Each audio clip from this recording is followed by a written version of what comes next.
రండి దేవుని యొక్క వాక్యంలో నుండి ప్రభువుల్లో ప్రవేశించమునుపు ఈరోజు మనం చూసేటటువంటి ప్రభువుల వర్తమానం చూసినట్లయితే ప్రకటన గ్రంథము 3వ అధ్యాయము 15వ వచనంలో ఒక మాట ఉంది. నీ క్రియలను నేను ఎరుగుదును. ఏమంటున్నాడు? నీ క్రియలను నేను ఎరుగుదును. కాబట్టి ప్రభు ఎలాంటి వారంటే మన క్రియలను ఎరిగినటువంటి ప్రభువుగా మనం చూస్తూ వస్తున్నాం. ఎటువంటి ప్రభువుగా?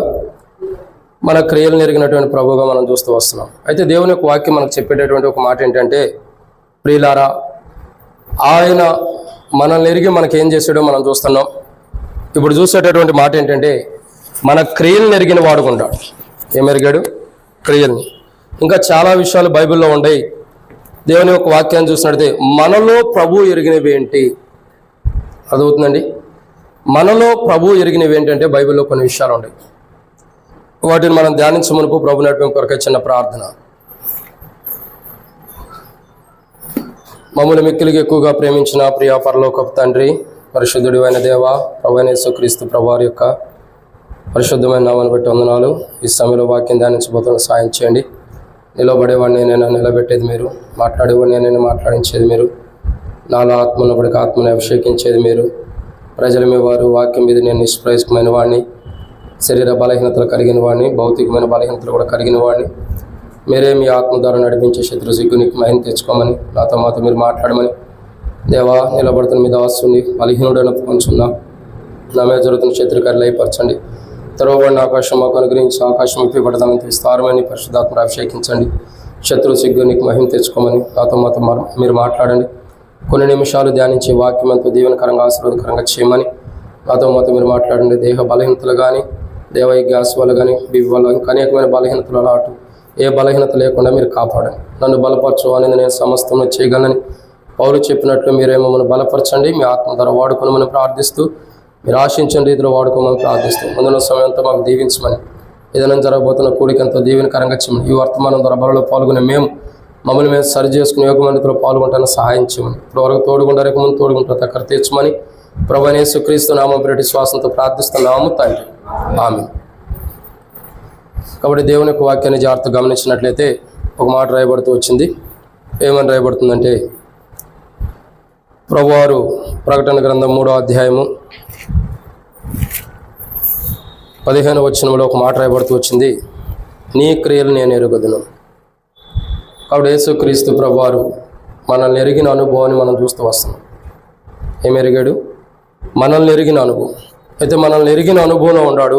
ఇంకా ప్రభు మనలో ఎరిగినవి ఏంటి అంటే బైబిల్లో కొన్ని విషయాలు ఉన్నాయి. రండి, దాంట్లో మొదటి మాటను చూస్తున్నట్లయితే కొలస్సీలకు రాసిన పత్రిక, క్షమించండి, ప్రభు మనలో ఎరిగినవి ఏంటంటే, రండి, ఆదికాండం 20వ అధ్యాయము తర్వాత కొన్ని విషయాలు మనం జాగ్రత్తగా గమనించినట్లయితే ప్రభు మనలో ఎరిగినవి. నిర్గమాకాండము 4వ అధ్యాయం 14వ వచనం. నిర్గమాకాండము 4వ అధ్యాయము 14వ వచనం.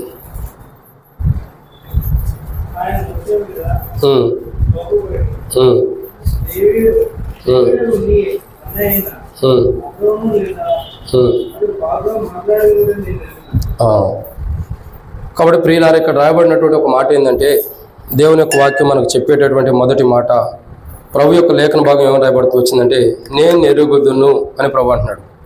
ఏమంటున్నాడు? నేను ఎరుగుదును. సో మనం ఇంత ముందు కూడా ఆరాధనలో చూసిన కోణాలు కానీ, మనల్ని ఎరిగి మనకి ఏం చేస్తూ వచ్చాడు, ఇవన్నీ కూడా మనం చూస్తూ వచ్చాం. ఈరోజు మనం ప్రభు వల్ల చూసేటటువంటి ఒక మాట ఏంటంటే, ఆయన మనల్ని ఎరిగిన వాడుకుంటాడు. మనలో ఏమి ఎరిగాడు ఆయన అంటే, ఏమి ఎరిగిన ప్రభువుగా ఉన్నాడంటే సమస్తాన్ని ఎరిగాడు.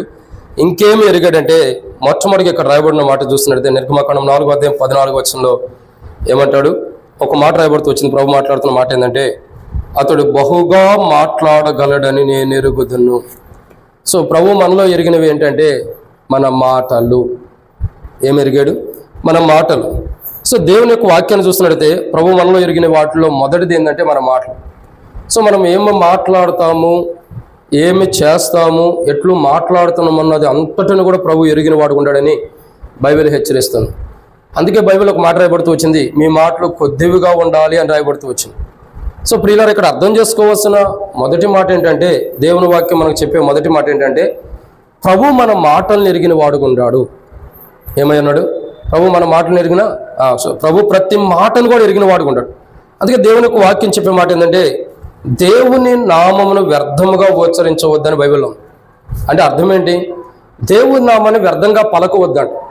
అనేక పర్యాయంలో మనం ఎలా ఉంటామంటే దేవుని యొక్క నామాన్ని, ప్రభు అయిన యేసుక్రీస్తు ప్రభు వారి యొక్క నామమును వ్యర్థమైన వాటికి అవసరమైన రీతిలో కాకుండా అనవసరమైన రీతిలో వాడుకునే వారికి ఉంటూ వస్తాం. ఒకసారి మనం అంటాం ఏదైనా అబద్ధమాడేవా అంటే లేదు నేను అబద్ధమాడలేదు, దేవుని మీద ఉంటా అంటాం. అంటే ఇక్కడ బైబిల్ చెప్పేటటువంటి ఒక మాట ఏంటంటే మన ప్రతి మాట కూడా ఆయన ఎరిగిన వాడుకుంటాడంట. ఆయన మన ప్రతి మాట కూడా ఎరిగిన వాడుకుంటాడంట. ఇంకా మనం అర్థం చేసుకోవాల్సిన విషయం ఏంటంటే ప్రియులారా, ఎక్కడైతే ఇద్దరు ముగ్గురు కూడి మాట్లాడుకుంటూ వస్తారో, సంఘముగా సమాజంగా ప్రజలుగా ఎవరైతే మాట్లాడుకుంటూ వస్తారో వారు మాట్లాడే మాటలు ఆయన ఎలా వింటున్నాడు? చెవి యొగ్గి వింటున్న అనుభవం బైబిల్లో రాయబడుతూ వచ్చింది.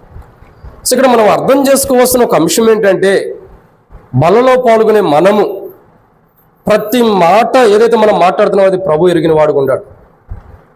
మనం మాట్లాడే మాట దేవునికి ఇష్టకరమైనది ఉండొచ్చు, మనం మాట్లాడే మాట దేవునికి అయిష్టకరంగా కూడా ఉండొచ్చు. సో ఇక్కడ మొట్టమొదటి మాట మనం అర్థం చేసుకోవాల్సిన మొదటి మాట ఏంటంటే మన మాటల్ని ప్రభు ఎరిగాడు. కాబట్టి మన మాటలు చాలా క్లుప్తమైనవిగా, చాలా సున్నితమైనవిగా, చాలా మధురమైనవిగా ఉండాలి. అందుకే ప్రభు అంటాడు కదా, నేను అతడు బహుగా మాట్లాడగలడని నేను ఎరుగుదును. మొట్టమొదటిగా ప్రభు మన మాటలు ఎరిగిన వాడుకుంటాడు. ఇది మొదటి మాట. కాబట్టి మనం బలలో పాల్గొనే ప్రతి ఒక్కరమైన మన మాటలు దేవునికి ఎంతో ఇంపైనవిగా, దేవునికి ఎంతో మహిమకరమైనవిగా, దేవుడు ఇష్టపడే ప్రతి మాట మనం మాట్లాడాలి. ఎందుకంటే మనం నోట నుండి వచ్చే ప్రతి మాట మనం గమనించాల్సింది ఏంటంటే నేను మాట్లాడే ప్రతి మాట దేవుని యొద్ద లెక్కించబడుతుంది అని మనం గుర్తుంచుకోవాలి. సో ఇప్పుడు మన మాటలు బలహీనంగా ఉంటే ప్రభు వాళ్ళ దగ్గర సరి చేసుకోవాలి. లేకపోతే ఆ మాటలను ఎరిగాడు కాబట్టి ఒక దినమున తీర్పులోకి రాబోతుంది. లవోదిక యొక్క పరిస్థితులు కూడా అదే. లవోదికలో ఉండే ప్రజల యొక్క మాటలను ప్రభు ఎరిగాడు. కానీ ఆ ప్రజలు వారు ఏం మాటలైతే మాట్లాడుకుంటూ వచ్చారో వాటిని సరిదిద్దుకోవడానికి ఇష్టపడాల. తద్వారా లవోదికకి ఏం జరుగుతూ వస్తుందంటే దేవుని తీర్పు వస్తుంది. ఇది మొదటి మాట. ప్రభు మనలో ఎరిగినవి కానీ లవోదికలో ఎరిగినవి ఏంటంటే మొట్టమొదటిగా ప్రభు ఎరిగినది ఏంటంటే మాటలు. ఏం మాట్లాడుతున్నావు అది ప్రభు ఎరిగిన వాడుకున్నాడు. మన మాటలు దేవునికి ఇంపైనవి ఉండాలి కానీ దేవునికి కష్టకరమైనవి తీర్పులోకి వచ్చేవి ఉండకూడదు. అటు తీర్పులోకి వచ్చే మాటలు మనం మాట్లాడితే సరి చేసుకోవాలి. ఇది మొదటి మాట. ఇక రెండో విషయాన్ని చూద్దారండి. రెండో విషయాన్ని చూసినట్లయితే నిర్గమకాండం 3వ అధ్యాయం 19వ వచనం.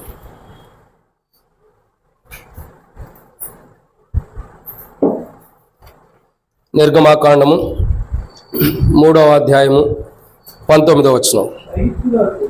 ఐగుప్తు రాజు మహాబలముతో మీ మీదకు వచ్చి మిమ్మును పోనీయడని. రెండో మాట ఏంటంటే ఐగుప్తు రాజుని ప్రభు చూస్తున్నాడు.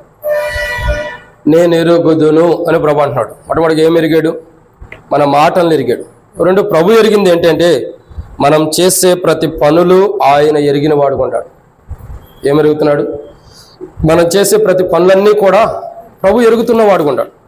ఈ ఐగుప్తు రాజు చేసే పనులన్నీ ప్రభు ఎరగలేదా? ఎరిగాడు లేదా? ఎరిగాడు. అంటే ఐగుప్తు రాజు ఎట్లు ప్రజలని బాధ పెట్టాడు, ఎట్లు ప్రజలను బాధ పెట్టబోతున్నాడు, దుఃఖపెట్టబోతున్నాడు, ఐగుప్తు రాజు ఎటువంటి బాధలు ఇశ్రాయేలు పక్షాన్ని తీసుకురాబోతున్నాడు, అన్నిటినీ ప్రభు ఎరిగాడు.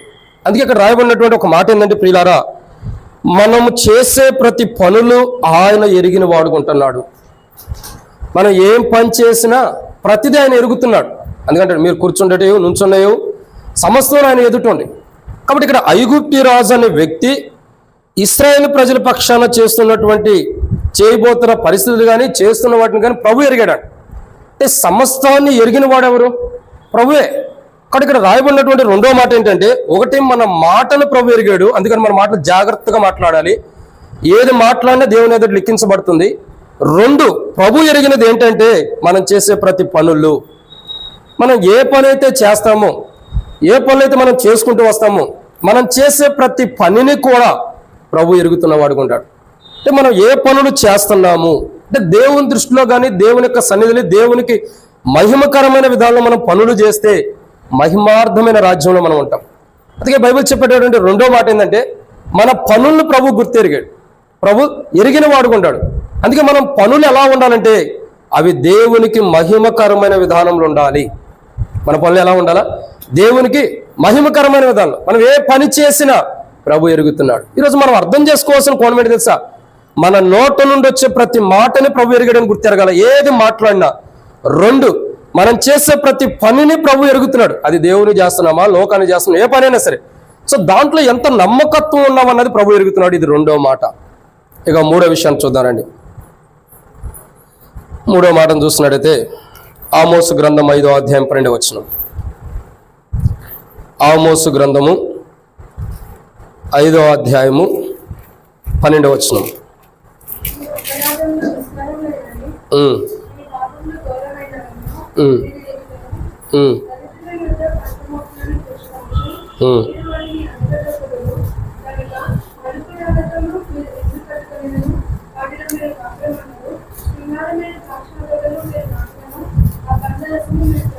చాలక్క.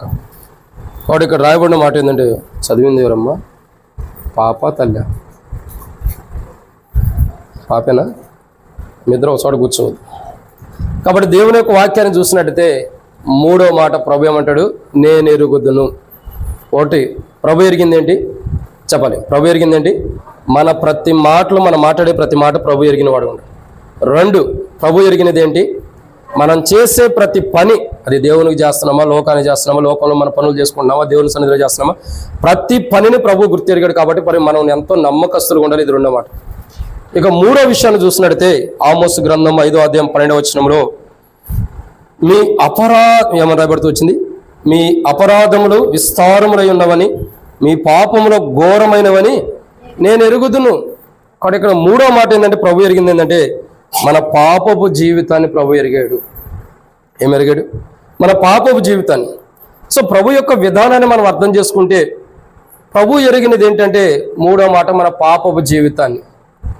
ఏ పాపపు జీవితం అయితే మనలో కొనసాగుతూ వస్తుందో, ఏ పాపపు జీవితం అయితే మనల్ని వెంటాడుతూ వస్తుందో, ఏ పాపపు జీవితం అయితే మనలో ఇమిడి ఉంటుందో, ఆ పాపపు జీవితాన్ని అంతటను కూడా ఎవరు ఎరిగారు చెప్పాలి?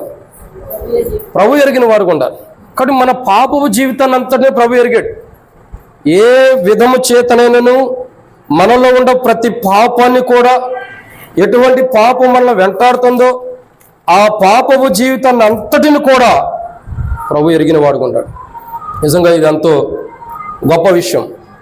కాబట్టి దావీదు రాజు కూడా ఒక మాట అంటాడు. కీర్తనల గ్రంథం 51వ అధ్యాయం. కీర్తనల గ్రంథము 51వ అధ్యాయం. కీర్తనల గ్రంథం 51వ అధ్యాయంలో దావీదు రాజు ఒక మాట అంటాడు. 3వ వచనం. కీర్తనల గ్రంథం 51వ అధ్యాయం 3వ వచనం. నా అతిక్రమములు నాకు తెలిసే ఉన్నవి,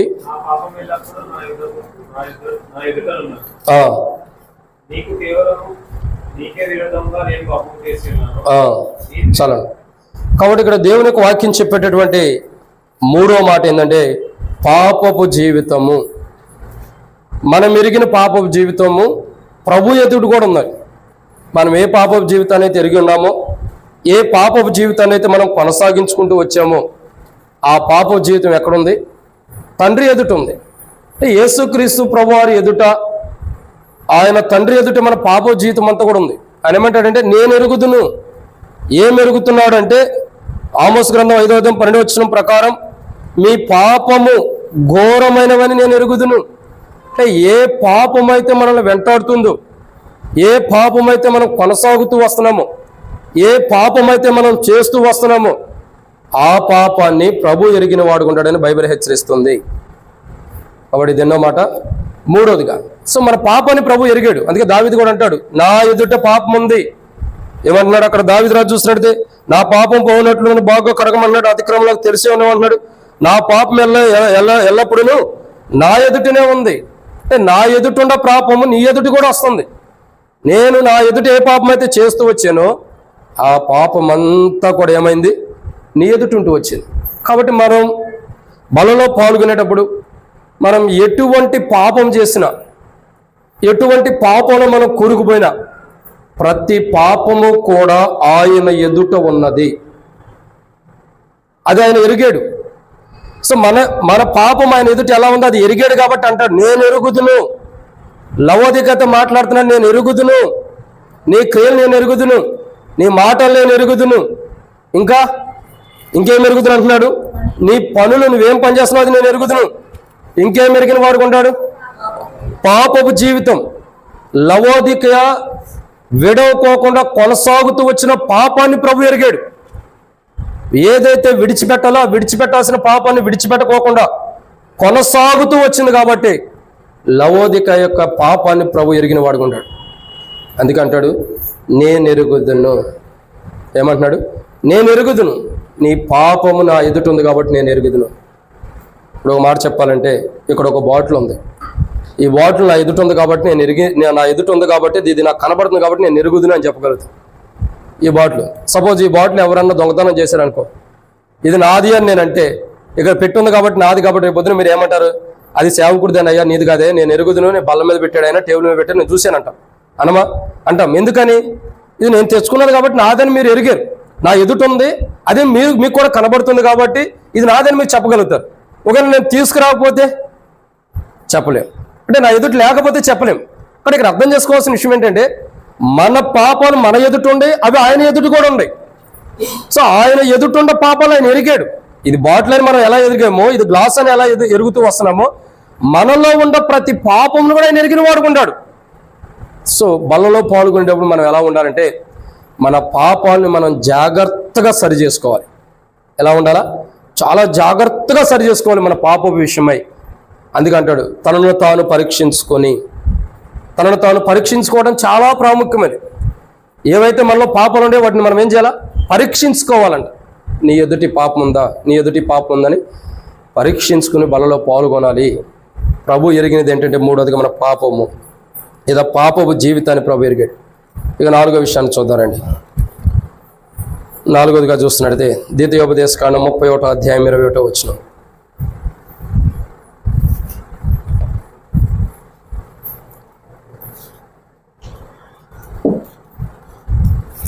ద్వితీయోపదేశకాండము 31వ అధ్యాయము 21వ వచనం.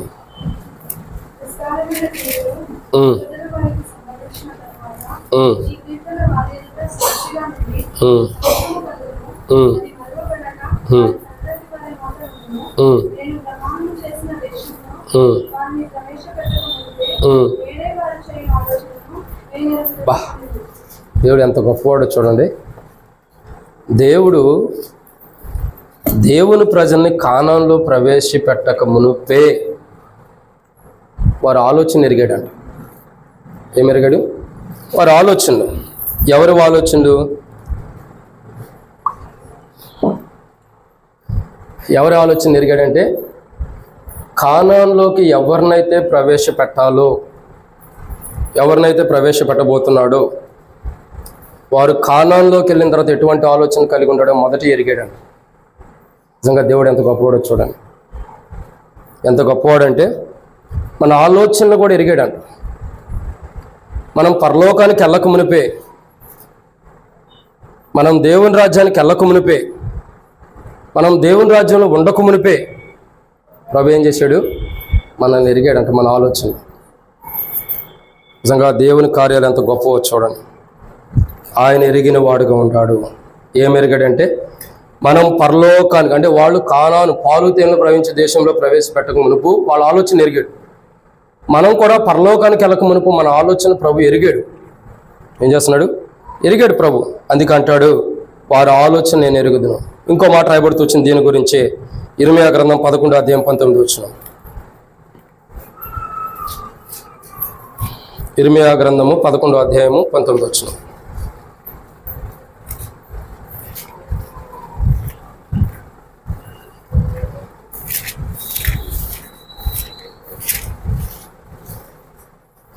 ఇర్మీయా గ్రంథము 11వ అధ్యాయం 19వ వచనం. అయితే నేను వదుకు తేబడుచుండు సాధువైన గొర్రెపిల్ల వలె ఉంటేని, మనము చెట్టును దాని ఫలమును నశింపజేయదుము రండి.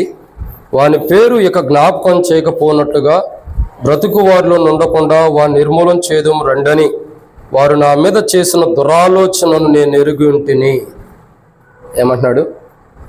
వారు నా మీద చేసిన దురాలోచనను నేను ఎరిగి ఉంటిని. ఎటువంటి ఆలోచన? వాళ్ళు కానాన్లోకి వెళ్ళినప్పుడు కలిగి ఉంటున్నారంటే దురాలోచన అంట. ఎటువంటి ఆలోచన? దురాలోచన. అంటే మంచి ఆలోచన కాదు. అర్థమవుతుందండి? మంచి ఆలోచన కలిగి లేరు వాళ్ళు. ఎలాంటి ఆలోచన కలిగి ఉంటారంటే దురాలోచన. అంటే బైబిల్లో పాల్గొనేటప్పుడు, క్షమించండి, బలలో పాల్గొనేటప్పుడు మనం దేవుని రాజ్యానికి ప్రవేశించక మునుపు మనల్ని మనం పరీక్షించుకోవాలి. మనం ఎటువంటి ఆలోచన కలిగి బలలో పాల్గొంటున్నాం? ఏం పరీక్షించుకోవాలా? ఎటువంటి ఆలోచన కలిగి, ఎటువంటి ఆలోచనతో బలలో చేవేస్తున్నాం అనేది ఆలోచించాలి. దురాలోచనతో ఏదో ఆశించి బలలో పాల్గొనవద్దు. ఇది ఎన్నో మాట? 4.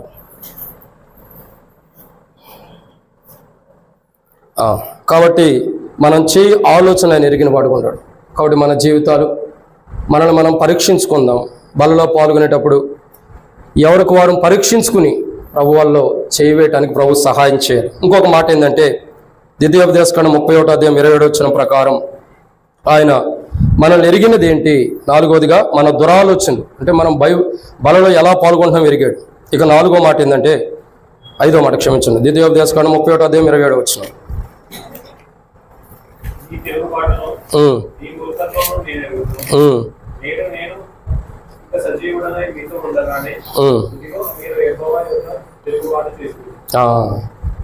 ఏమంటాడంటే తిరుగుబాటు నెరుగుదును. 5వ మాట ఏం ఎరుగుతున్నాడు? తిరుగుబాటుతాను. అంటే మనం ఏదైతే దేవుని మీద తిరుగుబాటు స్వభావం కలిగి ఉన్నామో, ఏదైతే దేవుని మీద తిరుగుబడే స్వభావం మనలో ఉందో దాన్ని ఎరిగాడంట ప్రభు. అంటే ప్రతి మనిషిలో ఉండే తిరుగుబాటు స్వభావం. అంటే వాస్తవానికి వాక్య వెలుగులో మనం నడవడానికి ఇష్టపడం, వాక్యం మాట్లాడేదానికి విరోధంగా మనం నడవడానికి ఇష్టపడతాం. కాబట్టి ప్రభు ఎరిగిన అనుభవం ఏంటంటే ఇక్కడ రాయబడిన 5వ మాట, ప్రభు ఏమెరిగాడంటే మన తిరుగుబాటు స్వభావం. అంటే దేవుని వాక్యానికి మనం ఎంత తిరుగుబాటు స్వభావాన్ని జీవిస్తున్నామో, దేవుని లేఖన భాగాలు మనతో మాట్లాడుతున్నా ఎంత మటుకు మనం తిరుగుబాటు స్వభావం కలిగి ఉన్నామో దాన్ని ప్రభు ఎరిగిన వాడుకుంటాడు. కాబట్టి ప్రతి మనిషి కూడా దేవుడు మాట్లాడుతున్నప్పుడు ఎక్కడన్నా తిరుగుబాటు స్వభావం మనలో ఉంటే, ఎక్కడన్నా తిరుగుబాటు స్వభావం మనలో జీవిస్తూ ఉంటే దాన్ని మనం సరి చేసుకోవాలి. ఎప్పుడైతే సరి చేసుకుంటామో అప్పుడు దేవుని ఆశీర్వాదాలు పొందుతాం, పరలోక రాజ్యానికి వారసులు అవుతాం. సరి చేసుకోకపోతే నష్టాన్ని తెచ్చుకుంటాం. లవోదిక పరిస్థితులు ఎలా ఉన్నాయి?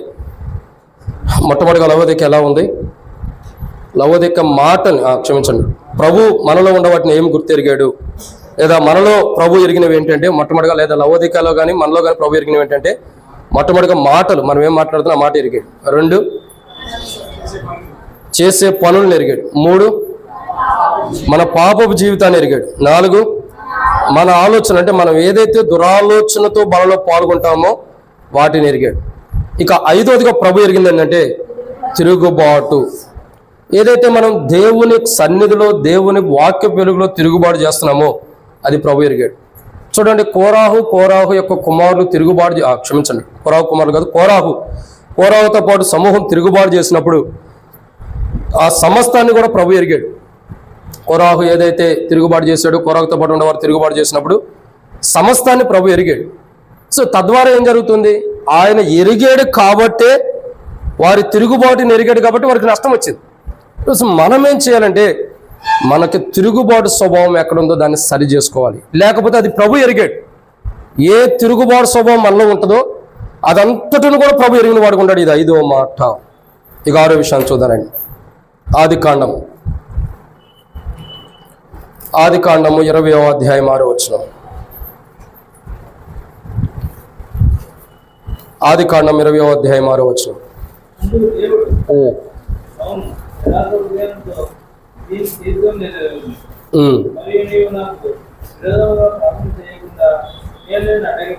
చాలా కాబట్టి ఇక్కడ రాయబడిన 6వ మాట ఏంటంటే యథార్థ హృదయమును ప్రభు ఎరిగాడంట. ఏం ఎరిగాడు? యథార్థ హృదయం. అంటే మనలో ఎంత యథార్థత ఉందో, ఎంత యథార్థమైన హృదయంతో మనం దేవుని సన్నిధిలో నివసిస్తున్నామో, దేవుడంటే ఎంత యథార్థంగా ఉంటున్నామో అది ప్రభు ఎరిగాడు. మనలో ఉన్న ప్రతి యథార్థమైన జీవితాన్ని ప్రభు ఎరిగాడు. అంటే యథార్థత కాని దాన్ని కూడా ఎరిగాడు. కానీ యథార్థత ఎరిగాడు అంటే అర్థం ఏంటంటే ఆయన ఎందుకు యథార్థతను ఎరిగాడు అంటే యథార్థవంతులు ఆయనకి ఇష్టమైన వారు. ఎవరు? యథార్థవంతులు, ఆయనకి ఇష్టమైన వారు. కాబట్టి దేవుని వాక్యం చెప్పే మాట ఏంటంటే యథార్థవంతులు ఆయన ఎరిగాడు. మానవుల్లో ఎంత యథార్థత ఉందో అది ఎరిగాడు. అందుకే ఇక్కడ ఆ యొక్క రాజుతో అంటాడు కదా, ఏమంటాడు? అయ్యా, నీ యథార్థతను నేను ఎరుగుదును. కాబట్టి అవును, యథార్థముతో దీన్ని చేసేదని నేను ఎరుగుదును. ఎంత యథార్థత ఉంటే ప్రభు అంత యథార్థంగా మనల్ని ఎరిగిన వాడుకుంటాడు. కాబట్టి మనలో బలలో పాల్గొనేటప్పుడు ఎంత యథార్థత ఉంది, బలలో చేవేసేటప్పుడు మనలో ఎంత యథార్థత ఉందో ఆ యథార్థతను ప్రభు ఎరుగుతున్నాడు. బలలో పాల్గొనేటప్పుడు మనం ఎటువంటి విధానంలో చేవేస్తున్నాం ప్రభు మనలో ఎరుగుతున్నాడు. మొదట బలలో చేవేసేటప్పుడే ఎరుగుతున్నాడు. కాబట్టి మనం బలలో పాల్గొనేటప్పుడు ఎలా చేవేయాలా? యథార్థంగా బలలో చేవేయాలి, యథార్థ హృదయముతో బలలో చేవేయాలి. దాన్ని అంతటిని కూడా ప్రభు గుర్తెరిగిన వాడుకుంటాడు. లవోదికయ స్థితిగతులు, లవోదికయ యథార్థంగా బలలో పాల్గొంటుందో లేదో కూడా ప్రభు గుర్తెరిగాడు. లవోదికయ యథార్థంగా లేదు కాబట్టి భయంకరమైన తీర్పు తెచ్చుకుంటుంది. ఇది 6వ మాట. అటువంటి స్థితి మనకు రాకుండా ఉండటం కోసం సరి చేసుకోవాలి. 7వ విషయం ఏంటంటే, 7వ మాటను చూద్దాం రండి. దేవుని యొక్క వాక్యంలో నుండి చివరి మాటను చూద్దాం. పరిశుద్ధమైన బైబిల్ గ్రంథంలో నుండి హోషేయ గ్రంథం 5వ అధ్యాయం.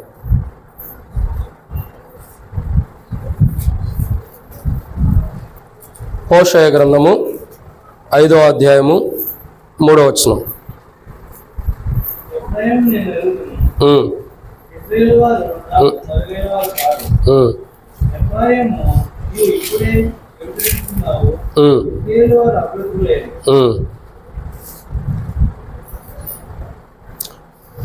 ఐదో అధ్యాయం 3వ వచనంలో, ఎఫ్రాయిమును నేను ఎరుగుదును, ఇశ్రాయేలు వారు నాకు మరుగైన వారు కారు. ఎఫ్రాయిమా, నీవిప్పుడే వ్యభిచరించుచున్నావు, ఇశ్రాయేలు వారు అపవిత్రులైరి. ఓ మాటలో చెప్పాలంటే పూర్తిగా మనకంటే మనల్ని ఎరిగిన వాడుకుంటాడు ప్రభు. ఏమెరిగాడు? మనకంటే కూడా మనల్ని బాగా ఎరిగినవాడు ప్రభు. మనం అనుకుంటాం నన్ను దేవుడు ఇంతవరకే ఎరిగి ఉంటాడేమో, నా నిజాయితీని, నా యథార్థతని, నా సత్యాన్ని ప్రభు ఎరిగి ఉంటాడేమో అనుకుంటాం. కానీ దేవుని వాక్యం చెప్పే మాట ఏంటంటే పూర్తిగా ప్రభు మనల్ని ఎరిగాడు. ఎలా ఎరిగాడు? పూర్తిగా. అసలు ఏమంతా కూడా చాయిస్ లేకుండా పూర్తిగా మనల్ని ప్రభు ఎరిగాడు. ఈరోజు మనం అర్థం చేసుకోవచ్చు. ఎఫ్రాయిము అని ఎందుకు మాట్లాడుతున్నాడు ప్రత్యేకంగా? ఇంకో మాట అంటాడు, ఎఫ్రాయిము, మనషే, ఇంకా అనేక కూడా నా ముద్దు బిడ్డ అంటాడు. మరి ముద్దు బిడ్డ అంటే ఎవరు? చాలా ఇష్టడని అర్థం. మరి మనకి ఇష్టమైన వాటిని మనం ఎరిగి ఉండమా? ఎరుగుతాం. ఎఫ్రాయిము స్థితిగతులను కూడా ప్రభు ఎరిగాడు. ఎఫ్రాయిము ఎలాంటి వాడు, ఎటువంటి మనస్తత్వం కలిగి ఉన్నాడు, ఎఫ్రాయిము ఎంత ముద్దు బిడ్డ అయినా తన్ను కూడా ప్రభు ఎరిగి ఉంటాడు పూర్తిగా. ఇక్కడ అర్థం చేసుకోవాల్సిన విషయం ఏంటంటే మనకంటే మనల్ని పూర్తిగా ఎరిగిన వాడు ప్రభువే. ఎవరు? ప్రభువే. మనకంటే కూడా మనల్ని పూర్తిగా ఎరిగింది ఎవరంటే ప్రభువే. ఒకసారి మనం అంటాం, అయ్యా ఆయన గురించి ఆయన భార్యకు బాగా తెలుసు అంటాం, ఆమె గురించి ఆమె భర్తకు బాగా తెలుసు అంటాం. లేదా పిల్లలకి తల్లిదండ్రుల గురించి, ఆ తల్లిదండ్రుల గురించి ఆ పిల్లలకు బాగా తెలుసు అంటాం. అంటే మనం తల్లిదండ్రులు కూడా పిల్లల గురించి బాగా తెలుసు అంటారు. అంటే మనం కొంతవరకు ఎరిగిన వారు, తెలుసుకోవడం అంటే ఎరిగిన వారు. కానీ దేవుని వాక్యం చెప్పేది ఏంటంటే పూర్తిగా ఎరిగిన వాడు ఎవరు? ప్రభువే. కాబట్టి మన గురించి పూర్తిగా ఎరిగిన ప్రభు వాళ్ళ దగ్గరికి మనం వస్తున్నాం. మన గురించి పూర్తిగా తెలుసుకున్న ప్రభు వాళ్ళ దగ్గరికి మనం వస్తున్నాం. మన గురించి అంతా ప్రభువు తెలుసు. మరి ఎలా బలలో పాల్గొంటున్నాం? అర్థమవుతుందండి చెప్పే మాట? మన గురించి పూర్తిగా ఆయనకు తెలుసు. ఇప్పుడు మనం ఏ స్టేజ్లో ఇక్కడ కూర్చుని బలలో పాల్గొనబోతున్నామో పూర్తిగా ఆయనకు తెలుసు. సో అంటే మన జీవితంలో 1% కూడా 0.1% కూడా మిస్ అవడానికి లేదు. పూర్తిగా ఆయనకు తెలుసు మన గురించి మనల్ని ఎరిగిన వాడుకుంటాడు. ఇప్పటి వరకు ప్రజెంట్ మనం ఎలా కూర్చున్నామో కూడా, ఎటువంటి విధానంలో బలలో పాల్గొనబోతున్నాం కూడా, ఎటువంటి రీతిలో బలలో చేయవేయబోతున్నాం కూడా, ఏ కోణంలో బలలో పాల్గొనబోతున్నాం కూడా సమస్తాన్ని ఎరిగిన వాడు పూర్తిగా మనల్ని. అర్థమవుతుందండి? మనల్ని పూర్తిగా ఎరిగింది మన కుటుంబీకులు కాదు, మనల్ని పూర్తిగా ఎరిగింది మన కుటుంబీకులు కాదు, ప్రభువే మనల్ని పూర్తిగా ఎరిగాడు. సో ఇప్పుడు మనం ఏం చేయాలంటే పూర్తిగా మనల్ని ఎరిగిన ప్రభు దగ్గరికి మనం వస్తున్నాం. అది ఆయన అన్నిటిని ఎరిగిన వాడుకుంటాడు. మనం ఎలా ఉండామో సరి చేసుకుందాం. ఎందుకంటే ప్రియులారా, ప్రభు అతి సమీపంగా రాబోతున్నాడు. లవోదికయ దాని స్థితిగతులు పూర్తిగా ప్రభు ఎరిగాడు. అందుకే లవోదికయతో మాట్లాడుతున్నాడు, నీ క్రియలు నేను ఎరుగుదును. క్రియలే కాదు, నీ పూర్తి జీవితం నేను ఎరుగుదును. పూర్తిగా ఆరంభం నుండి ముగింపు వరకు ఇప్పటి వరకు నీ జీవితం ఎలాంటిదో నేను ఎరుగుదును. దాన్ని బట్టి తీర్పు తెచ్చుకోవద్దు, మార్పు చెందమని ప్రభు మాట్లాడుతున్నాను. ప్రియులారా, ఈరోజు మన జీవితాన్ని ప్రభు ఎరిగాడు, మన స్థితిగతులను ప్రభు ఎరిగాడు. అసలు ఒక్కటని కాదు, అరికాలు మొదలుకొని తల మీద ఉన్న నడినెత్తి వరకు, తల మీద ఉన్న ఎంట్రుకల వరకు కూడా, తల వెంట్రుకల వరకు అన్నిటిని ఆయన ఎరిగాడు. అందుకంటాడు, తల వెంట్రుకలో ఒకటైనను ఆయన చిత్తం, ఆయన ఆజ్ఞ లేకపోతే రాలదు. అంటే ఆయన ఎరిగాడు కాబట్టి ఆయన రావట్లా. అంటే అర్థం చేసుకోండి, సమస్తాన్ని ఆయన ఎరిగాడు. ఈరోజు బల్లలోకి ఎలా వస్తున్నాం మనల్ని ఎరిగాడు. ఎటువంటి మనస్తత్వం, ఎటువంటి ఆలోచనలు, ఎటువంటి ఉద్దేశాలు, ఎటువంటి క్రైస్తవ జీవితం కలిగి మనం వస్తున్నామో బల్ల దగ్గరికి ప్రభు ఎరిగాడు. అయితే మనం ఏం చేయాలంటే సరి చేసుకోవాలి. ఏం చేయాలా? సరి చేసుకోవాలి. ప్రభా, ఈరోజు నేను ఎలా కూర్చున్నానో నన్ను పూర్తిగా నువ్వు ఎరిగావు. ఈరోజు నా యొక్క స్థితిగతులు ఏంటో పూర్తిగా నువ్వు ఎరిగావు. నా మాటలు ఎరిగేవు, నా పనులు ఎరిగేవు, ఇంకా నా పాపపు జీవితాన్ని ఎరిగేవు, ఇంకా నా ఆలోచన ఎరిగేవు, దురాలోచన, ఇంకా నా తిరుగుబాటు స్వభావం ఎరిగేవు, ఇంకా నా యథార్థతను ఎరిగేవు, ఇంకా నా జీవితం పూర్తిగా నువ్వు ఎరిగి ఉండవు. నిజమే ప్రభువా, నా మాటలు సరైన విధానంలో లేవు, నా పనులు సరైన విధానంలో లేవు, ఇక నా జీవితం అంతా నువ్వు ఎరిగావు పూర్తిగా.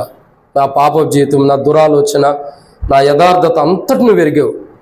కానీ ఈరోజు చెప్పబడిన 7 మాటల్లో ఏ లక్షణం కూడా నాలో లేదు. అన్నిటిని నువ్వు ఎరిగావు, కానీ అన్నిట్లోనూ దారి తప్పిపోయిన అనుభవం నాలో ఉంది. అన్నిట్లోనూ తప్పిపోయిన అనుభవం నాలో ఉంది. నన్ను క్షమించు ప్రభా, తప్పిపోయిన అనుభవం నుండి నన్ను లేవనెత్తు. మాటలు పరీక్షించుకుందాం, పనులు, మనం చేసే పనులు పరీక్షించుకుందాం, ఇంకా పాపపు జీవితాన్ని పరీక్షించుకుందాం, దురాలోచన పరీక్షించుకుందాం, ఇంకా తిరుగుబాటుతనాన్ని పరీక్షించుకుందాం, యథార్థతను పరీక్షించుకుందాం. పూర్తిగా మన జీవితాన్ని మనం పరీక్షించుకుందాం. ఎప్పుడైతే 7 అంతల అనుభవంలో ఉంటాం, మనం మన జీవితాన్ని 7 అంతల అనుభవాన్ని ఆయన ఎరిగాడు కాబట్టి మనం పరీక్షించుకుంటే ధన్యులం అవుతాం. పరీక్షింపబడిన మనము తీసేసిన రాయి తలకు మూలరాయి అయినట్లు ఈరోజు మనం ఏ బలహీనతలు ఉండ సరి చేసుకుంటే దేవుని సన్నిధిలో ఒక మూల స్తంభంగా దేవుడు చేస్తాడు. దేవుని స్తంభంలో ఒక మూల రాయిగా దేవుడు మనం ఉంచుతాడు. ఈరోజు మనం ఏం చేయాలంటే అన్నీ సరి చేసుకోవాలి. అన్నిటిని ప్రభు ఎరిగాడు. మరలా రిమైండ్ చేస్తున్నాం, మన మాటలను ప్రభు ఎరిగాడు. ఇప్పుడు ఎక్కడ మాట్లాడినా అంటే దేవుని మందిరంలో ఏదో ఆరాధన చేస్తున్నాం, అది కూడా మాటలే. ఏదో ఎరిగాడు. దేవుని మందిరం వెళ్ళపట్ట ఇంటికాడ ఏం మాట్లాడుతున్నాం అన్నీ ఎరిగాడు. అసలు మనం ఎక్కడ నుండి ఏం మాట్లాడుతున్నాం ప్రతి మాట ప్రభు ఎరిగాడు. 1. 2, ఆయన ఎరిగింది ఏంటి? మన పనులు, మనం ఏం పనులు చేస్తున్నాం, దేవుని మందిరం వెలుపటైన పనులు ఎరిగాడు. 3, పాపపు జీవితాన్ని ఎరిగాడు ఎక్కడుండ. 4, మన ఆ దురాలోచనను ఎరిగాడు. 5, తిరుగుబాటు స్వభావాన్ని ఎరిగాడు. 6, యథార్థతను ఎరిగాడు. 7, మన పూర్తి జీవితాన్ని ఎరిగాడు. అంటే మనం దేవుని మందిరంలో బలలో పాల్గొన్నప్పుడే కాదు, దేవుని మందిరంలో బలలో పాల్గొని వెళ్ళిపోయిన తర్వాత కూడా ఆయన మొత్తాన్ని ఎరిగిన వాడుకుంటాడు.